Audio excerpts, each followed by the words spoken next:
Assalomu alaykum Bo'ston.uz kanali obunachilari, sog'misiz, omonmisiz? Xudo xolasa bugungi video rolikimiz Amudaryoda bo'ladi. Xudo xolasa.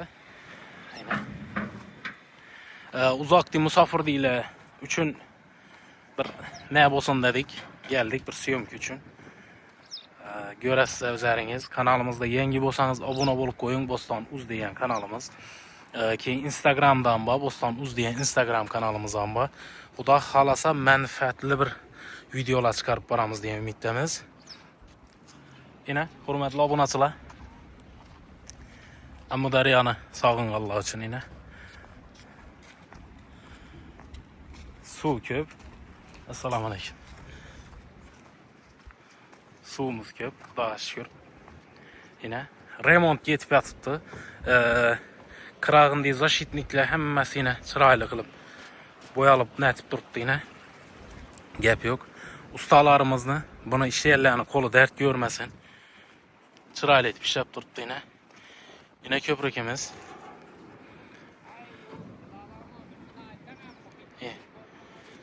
Suvimiz ko'p. Hamma vaqt shunday bo'lg'ay Xudoyim. Va xolasa. Tem bo'lay hozir. Ekin-dikin vaqti suv kerak hamma yerlere.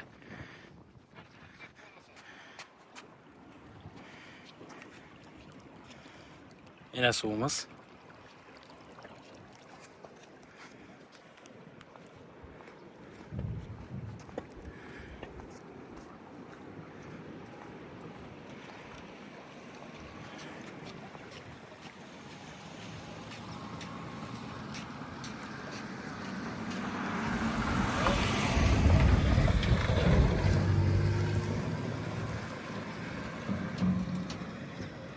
Sağ olunlar, selamet olunlar.